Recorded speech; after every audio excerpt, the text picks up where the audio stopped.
Indian ടീമിനെ സംബന്ധിച്ചിടത്തോളം ഓസ്ട്രേലിയക്കെതിരായ പരമ്പരയിലെ ഏറ്റവും ദുഃഖം നിറഞ്ഞ വാർത്തയായിരുന്നു ശ്രേയസ് അയ്യരുടെ പരിക്ക്.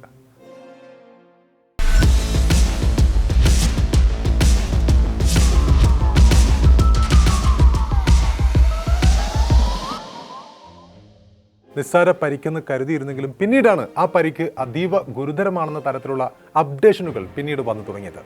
നിലവിൽ അപകടനില തരണം ചെയ്തെന്ന അപ്ഡേഷൻ വന്നിട്ടുണ്ടെങ്കിലും ശ്രേയസ് അയ്യരുടെ തിരിച്ചുവരവ് എപ്പോഴാവും എന്നതിനെക്കുറിച്ചുള്ള ആശങ്കകൾ ഇപ്പോൾ ഇന്ത്യൻ ക്രിക്കറ്റിലുണ്ട്. ഇക്കുറി ശ്രേയസ് അയ്യരുടെ പരിക്കിന്റെ ഏറ്റവും പുതിയ വിവരങ്ങൾ എന്തൊക്കെയാണെന്ന് നോക്കാം. ഇക്കഴിഞ്ഞ ഓസീസ് പര്യടനത്തിൽ ഇന്ത്യയുടെ ഏകദിന ടീമിന്റെ വൈസ് ക്യാപ്റ്റൻ കൂടിയായിരുന്നു ശ്രേയസ് അയ്യർ. ശ്രേയസ് അയ്യരുടെ പരിക്കിനെ കുറിച്ചുള്ള ഏറ്റവും നിർണായകമായ അപ്ഡേറ്റുകൾ പുറത്തുവിട്ടുകൊണ്ട് Indian T20 captain Suryakumar Yadav രംഗത്ത് വന്നതാണ് ഇതിലെ ഏറ്റവും ലേറ്റസ്റ്റ് ആയ അപ്ഡേഷൻ. ഓസ്ട്രേലിയക്കെതിരായ T20 പരമ്പരയിലെ ആദ്യ മത്സരത്തിന് മുൻപുള്ള വാർത്താ സമ്മേളനത്തിൽ സംസാരിക്കവെയാണ് ശ്രേയസ് അയ്യരുടെ പരിക്കിനെ കുറിച്ച് സൂര്യകുമാർ യാദവ് പ്രതികരിച്ചത്. ശ്രേയസ് അപകടനില തരണം ചെയ്തെന്നും മെസ്സേജുകൾക്കെല്ലാം മറുപടി അയക്കുന്നുണ്ട് എന്നുമാണ് ക്യാപ്റ്റൻ സൂര്യകുമാർ യാദവ് പറഞ്ഞത്. സിഡ്നിയിലെ ആശുപത്രിയിൽ ചികിത്സയിലുള്ള ശ്രേയസ് ഇന്ത്യയിലേക്ക് തിരിച്ചു പോകുന്നതിനെക്കുറിച്ചും സൂര്യ ആ സമയത്ത് മാധ്യമങ്ങളോട് പറയുകയുണ്ടായി. ശ്രേയസ് അയ്യരുടെ പരിക്കിനെക്കുറിച്ച് അറിഞ്ഞതും ഞാൻ ഞങ്ങളുടെ ഫിസിയോ കമലേഷ് ജെയിനെ വിളിച്ചിരുന്നു. ശ്രേയസ് ഇപ്പോൾ ഫോണിലൂടെ മറുപടി നൽകുന്നുണ്ട്. അതിനർത്ഥം അദ്ദേഹം ഇപ്പോൾ സ്റ്റേബിൾ ആണ് എന്നതാണ്. ഡോക്ടർമാർ അദ്ദേഹത്തോടൊപ്പം തന്നെയുണ്ട്. ശ്രേയസ് ആളുകളുമായി സംസാരിക്കുന്നുണ്ട്. അതുകൊണ്ട് സ്ഥിതി വളരെ മെച്ചപ്പെട്ടിട്ടുണ്ട്. എന്നാലും അടുത്ത കുറച്ച് ദിവസത്തേക്ക് അദ്ദേഹം നിരീക്ഷണത്തിലായിരിക്കും. ശ്രേയസിന് സംഭവിച്ചത് ദൗർഭാഗ്യകരമായ സംഭവമാണ്. വളരെ അപൂർവമായാണ് ഇത്തരം അപകടങ്ങൾ സംഭവിക്കുക.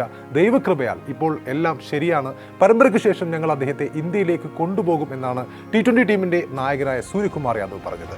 ഓസ്ട്രേലിയക്കെതിരെയുള്ള മൂന്നാം ഏകദിനത്തിൽ ഫീൽഡിങ്ങിനിടെയാണ് ശ്രേയസിന് പരിക്കേൽക്കുന്നത്. പരിക്കേറ്റ അദ്ദേഹത്തിന് ആന്തരിക രക്തസ്രാവം ആ സമയത്തുണ്ടായി. പിന്നീട് ഹോസ്പിറ്റലിൽ അദ്ദേഹത്തെ ചികിത്സയിലായിരുന്നു. അതിനുശേഷം അദ്ദേഹം ICUവിലായിരുന്നു. അപ്പോൾ സൂര്യയുടെ ഈ വിശദീകരണ പ്രകാരം അദ്ദേഹം അപകടനില തരണം ചെയ്തു എന്നാണ് ആ ഒരു റിപ്പോർട്ടുകൾ ശരിവെക്കുന്നതാണ് പുറത്തുവരുന്ന ഏറ്റവും ലേറ്റസ്റ്റ് റിപ്പോർട്ടുകൾ. എന്നാൽ അതീവ ശ്രദ്ധയേറിയ പരിചരണം ആവശ്യമായതിനാൽ 7 ദിവസം കൂടി ആശുപത്രിയിൽ തുടരുമെന്നും NDTV പോലുള്ള വാർത്താ ചാനലുകൾ റിപ്പോർട്ട് ചെയ്യുന്നു. അണുബാധ ഒഴിവാക്കാനാണ് ഒരാഴ്ച കൂടി പരിചരണമെന്നാണ് ആശുപത്രി അധികൃതർ പറയുന്നത്. സുഹൃത്തുക്കൾ ശ്രേയസിനൊപ്പം ആശുപത്രിയിൽ ഉണ്ടെന്നും വിസ നടപടികൾ പൂർത്തിയായാൽ ഉടൻ തന്നെ കുടുംബാംഗങ്ങളിൽ ആരെങ്കിലുമൊക്കെ എത്തുമെന്നും ടീം വൃത്തങ്ങൾ വ്യക്തമാക്കിയിട്ടുണ്ട്. BCCIയുടെ മെഡിക്കൽ ടീം അയ്യരുടെ നില കൃത്യമായും വിലയിരുത്തുന്നുണ്ട്. സിഡ്നിയിലെ ഡോക്ടർമാർക്കൊപ്പം ടീം ഡോക്ടറുടെ സേവനവും അദ്ദേഹത്തിന് ലഭ്യമാക്കുന്നുണ്ട്. അപ്പോൾ ശ്രേയസ് അയ്യരെ ഇപ്പോഴത്തെ ഈ ഒരു അപകടകരമായ അവസ്ഥയിലേക്ക് നയിച്ചത് ഈ ഒരു ഓസ്ട്രേലിയക്കെതിരെയുള്ള സിഡ്നി ഏകദിന മത്സരത്തിലെ ആ ഒരു തകർപ്പൻ ക്യാച്ചായിരുന്നു. കളിയുടെ 34ാമത്തെ ഓവറിലായിരുന്നു ആ സംഭവം നടന്നത്. ഹർഷിത് റാണയുടെ ബോളിംഗിൽ മിഡ് ഓഫിന് മുകളിലൂടെ ഷോട്ട് കളിക്കാനായിരുന്നു അലക്സ് കാരിയുടെ ശ്രമം. ഓസീസ് വിക്കറ്റ് കീപ്പർ അലക്സ് കാരിയുടെ ശ്രമം. പക്ഷേ പ്രതീക്ഷിച്ചതുപോലെ ആ പന്ത് കണക്റ്റ് ആവുന്നില്ല. മുകളിലേക്ക് ഉയർന്ന പന്ത് ബാക്ക്വേർഡ് പോയിന്റിൽ നിന്നും പുറകിലേക്ക് ഓടിയ ശേഷം മുന്നിലേക്ക് ഡൈവ് ചെയ്ത് ശ്രേയസ് കൈക്കുള്ളിലേക്ക് ആക്കുകയായിരുന്നു. ക്യാച്ച് എടുത്ത ശേഷം നിലത്ത് വീഴവെയാണ് അദ്ദേഹത്തിന്റെ നെഞ്ചിന്റെ ഭാഗം ശക്തമായി ഈ നിലത്തിരിക്കുന്നത്. വേദന കൊണ്ട് പിടഞ്ഞ ശ്രേയസിനെ മെഡിക്കൽ സംഘം എത്തി ഉടൻ തന്നെ പുറത്തേക്ക് കൊണ്ടുപോവുകയും ചെയ്തു. ആ സമയത്ത് ഇടത്തെ വാരിയലിന് സമീപം പേശികൾക്ക് സാരമായ ക്ഷതമേൽക്കുകയായിരുന്നു അദ്ദേഹത്തിന്. ആ സമയത്ത് ഡ്രസ്സിംഗ് റൂമിലേക്ക് എത്തിയ ശ്രേയസ് അയ്യർ അവിടെ വെച്ച് ബോധം കെട്ട് വീണതായും ഉടൻ തന്നെ അദ്ദേഹത്തെ ആശുപത്രിയിലേക്ക് കൊണ്ടുപോവുകയായിരുന്നു എന്നുമാണ് PTI റിപ്പോർട്ട് ചെയ്യുന്നത്. ആന്തരിക രക്തസ്രാവം ഉണ്ടായതിനാൽ ഉടൻ തന്നെ ചികിത്സ നൽകിയിരുന്നില്ലെങ്കിൽ ജീവൻ പോലും അപകടത്തിലാവുമായിരുന്നു എന്നും ഈ റിപ്പോർട്ടിൽ പറയുന്നുണ്ട്. പിന്നാലെ കൂടുതൽ പരിശോധനയ്ക്കായി അദ്ദേഹത്തെ ആശുപത്രിയിൽ എത്തുകയും ചെയ്തു. പിന്നീട് വിശദമായ സ്കാനിങ്ങിലാണ് ആന്തരിക രക്തസ്രാവം കണ്ടെത്തിയത്. അതിനുശേഷമാണ് തീവ്ര പരിചരണ വിഭാഗത്തിലേക്ക് അദ്ദേഹത്തെ മാറ്റുന്നത്. വാരിയലിൽ നിന്ന് സംഭവിച്ച ഈ ക്ഷതം എത്രത്തോളം ഗൗരവമുള്ളതാണെന്നും ശ്രേയസിന് ഇനി എപ്പോഴായിരിക്കും കളിക്കളത്തിലേക്ക് മടങ്ങിയെത്താൻ കഴിയുകയെന്നും പരിശോധിക്കുമ്പോൾ ശ്രേയസ് അയ്യരുടെ പ്ലീഹയിലാണ് ഈ ഒരു മുറിവ് കണ്ടെത്തിയത്. ഇതാണ് അദ്ദേഹത്തെ ICUവിലേക്ക് പെട്ടെന്ന് തന്നെ മാറ്റാനുള്ള പ്രധാനപ്പെട്ട കാരണം. പ്ലീഹ എന്നത് മനുഷ്യ ശരീരത്തിൽ രക്തചംക്രമണത്തിന് വളരെയധികം സാധ്യതയുള്ള അവയവമാണ്.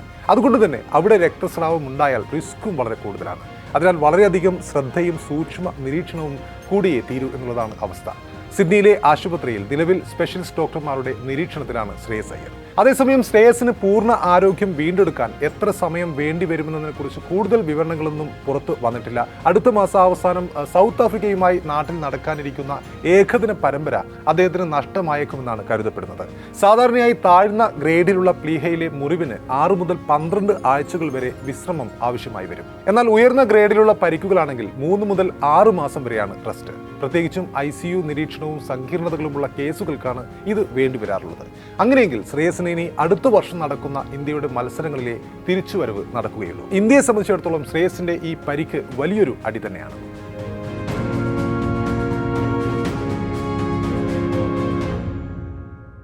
നന്ദി.